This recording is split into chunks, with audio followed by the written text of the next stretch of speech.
2 ತಿಂಗಳ ಗೃಹಲಕ್ಷ್ಮಿ ಹಣ ನೀಡದ ಸರ್ಕಾರದ ವಿರುದ್ಧ ಹೈಕೋರ್ಟಿಗೆ ಅರ್ಜಿ ಹಾಕಲಾಗಿದೆ. ಹಣ ಬಿಡುಗಡೆಗೆ ಸರ್ಕಾರಕ್ಕೆ ನಿರ್ದೇಶನ ನೀಡುವಂತೆ ಸಲ್ಲಿಕೆಯಾಗಿದ್ದ ಪಿಐಎಲ್ ಸಾರ್ವಜನಿಕ ಹಿತಾಸಕ್ತಿ ಅರ್ಜಿ ವಿಚಾರಣೆ ಮಾಡಿ ಸರ್ಕಾರಕ್ಕೆ ಹೈಕೋರ್ಟ್ ನೋಟಿಸ್ ಕೊಟ್ಟಿದೆ. 2 ತಿಂಗಳ ಗೃಹಲಕ್ಷ್ಮಿ ಹಣವನ್ನ ಸರ್ಕಾರ ನೀಡಿರಲಿಲ್ಲ.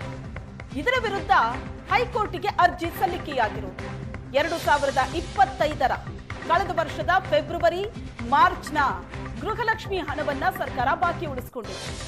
ಬೆಂಗಳೂರಿನ ಆರ್ ಗಂಗಾ ಮತ್ತು ಜೆಡಿ ಪವಿತ್ರ ಅನ್ನೋರು ಪಿಐಎಲ್ ಸಲ್ಲಿಸಿದ್ರು ಹೈಕೋರ್ಟ್. ಅರ್ಜಿ ವಿಚಾರಣೆಯನ್ನ ನಡೆಸಿ ರಾಜ್ಯ ಸರ್ಕಾರಕ್ಕೆ ಹೈಕೋರ್ಟ್ ನೋಟಿಸ್ ಅನ್ನ ಕೊಟ್ಟಿದೆ. ಹಣ ಬಿಡುಗಡೆ ಮಾಡೋದಕ್ಕೆ ಸರ್ಕಾರಕ್ಕೆ ನಿರ್ದೇಶನ ನೀಡುವಂತೆ ಪಿಐಎಲ್ ಸಲ್ಲಿಕೆಯಾಗಿತ್ತು. ಸಾರ್ವಜನಿಕ ಹಿತಾಸಕ್ತಿ ಅರ್ಜಿಯ ವಿಚಾರಣೆ ನಡೆಸಿದ ಹೈಕೋರ್ಟ್ ಸರ್ಕಾರಕ್ಕೆ ನೋಟಿಸ್ ಅನ್ನ ಕೊಟ್ಟಿದೆ. ಕಳೆದ ವರ್ಷದ ಫೆಬ್ರವರಿ ಮತ್ತು ಮಾರ್ಚ್ ತಿಂಗಳ ಗೃಹಲಕ್ಷ್ಮಿ ಹಣ ಹಾಗೆ ಬಾಕಿ ಉಳಿಸಿಕೊಂಡಿತ್ತು ಸರ್ಕಾರ. 5,000 ಕೋಟಿ ಹಣವನ್ನ ಸರ್ಕಾರ ಬಾಕಿ ಉಳಿಸಿಕೊಂಡಿದೆ. ಗೃಹಲಕ್ಷ್ಮಿ ಹಣ ಬಿಡುಗಡೆ ಮಾಡಬೇಕು ಅಂತ ಪಿಐಎಲ್ ಸಲ್ಲಿಕೆಯಾಗಿದ್ದು ಹೈಕೋರ್ಟ್ಗೆ.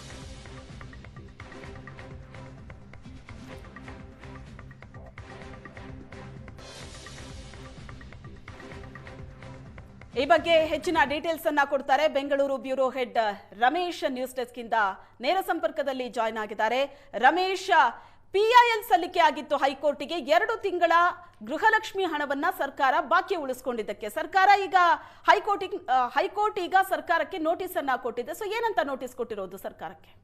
ಶ್ವೇತಾ, ಅಂದರೆ 2025ರ ಫೆಬ್ರವರಿ ಮತ್ತು ಮಾರ್ಚ್ ತಿಂಗಳಿಂದ 2 ತಿಂಗಳ ಗೃಹಲಕ್ಷ್ಮಿ ಹಣವನ್ನು ಬಿಡುಗಡೆ ಮಾಡಿಲ್ಲ ಅನ್ನುವಂಥದ್ದು ಪ್ರಮುಖವಾದ ವಿಚಾರ. ಅಂದರೆ ಈ ಹಣವನ್ನು ಇಲ್ಲಿಯವರೆಗೂ ಕೂಡ 2026ರ ನಾವು ಮೇಗೆ ಬಂದಿದ್ದೀವಿ, ಆದರೂ ಕೂಡ 2025ರ ಮಾರ್ಚ್ ಮತ್ತು ಫೆಬ್ರವರಿಯ ಅದು ಗೃಹಲಕ್ಷ್ಮಿ ಹಣವನ್ನು ಇದುವರೆಗೂ ಕೂಡ ಸರ್ಕಾರ ಬಿಡುಗಡೆ ಮಾಡಿಲ್ಲ ಅನ್ನುವಂಥದ್ದು ಒಂದು ಈ ಪಿಐಎಲ್ನ ಪ್ರಮುಖವಾದ ಅಂಶ ಆಗಿರುವಂಥದ್ದು. ಅಂದರೆ ಇದಕ್ಕೆ ಸಂಬಂಧಪಟ್ಟಂತೆ ಸರ್ಕಾರ ತಮ್ಮ ಬಜೆಟ್ನಲ್ಲಿ ಹಣವನ್ನು ಅಂದರೆ ಅಲೋಕೇಶನ್ ಕೂಡ ಮಾಡಿದೆ.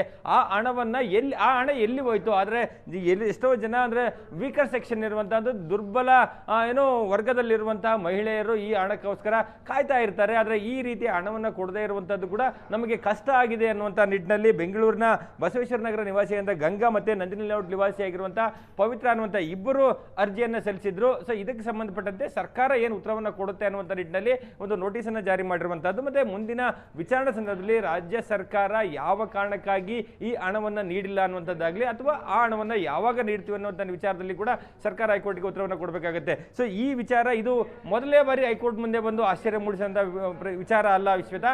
ಈ ವಿಚಾರ ಕಳೆದ ವರ್ಷ ಅಂದರೆ ಚಳಿಗಾಲದ ಅಧಿವೇಶನದಲ್ಲಿ ಅಂದರೆ ಬೆಳಗಾವಿಯಲ್ಲಿ ನಡೆದಂಥ ಅಧಿವೇಶನದಲ್ಲಿ ಶಾಸಕ ಮಹೇಶ್ ತೆಂಗಿನಕಾಯಿ ಅವರು ಸರ್ಕಾರ ಈ ಹಣವನ್ನು ಬಿಡುಗಡೆ ಮಾಡಿಲ್ಲ, ಯಾಕೆ ಬಿಡುಗಡೆ ಮಾಡಿಲ್ಲ, ಈ ಹಣ ಎಲ್ಲಿ ಹೋಯ್ತು ಅನ್ನುವಂಥ ನಿಟ್ಟಿನಲ್ಲಿ ಒಂದಷ್ಟು ಪ್ರಸ್ತಾಪವನ್ನು ಮಾಡಿ ಅದು ಸಾಕಷ್ಟು ಚರ್ಚೆಗೆ ಕಾರಣ ಆಯಿತು. ಸೊ ಇಷ್ಟೆಲ್ಲ ಚರ್ಚೆ ಆದ ನಂತರವಾದರೂ ಈ ಹಣ ಗೃಹಲಕ್ಷ್ಮಿ ಹಣವನ್ನ ಮಹಿಳೆಯರಿಗೆ ನೀಡ್ತಾರೆ ಅನ್ನುವಂಥ ನಿಟ್ಟಿನಲ್ಲಿ ಒಂದಷ್ಟು ನಿರೀಕ್ಷೆ ಮಾಡಲಾಗಿತ್ತು. ಆದರೆ ಈವರೆಗೂ ನೀಡಿಲ್ಲ. ಅಂದರೆ ಈ 1,26,00,000 ಮಹಿಳೆಯರಿಗೆ 2 ತಿಂಗಳಲ್ಲಿ ಒಟ್ಟು 5,000 ಕೋಟಿ ಹಣವನ್ನು ಬಿಡುಗಡೆ ಮಾಡಬೇಕಾಗಿದೆ.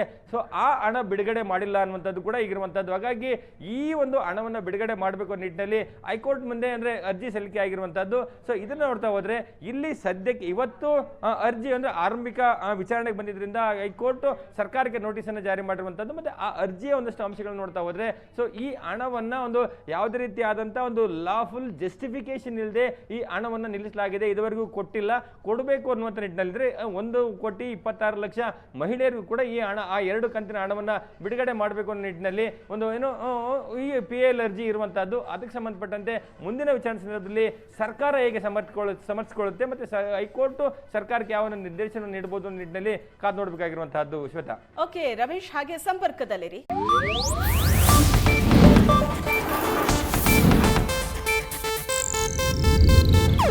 ಇದು ಏಷ್ಯಾನೆಟ್ ನ್ಯೂಸ್ ನೆಟ್ವರ್ಕ್ ಪ್ರಸ್ತುತಿ.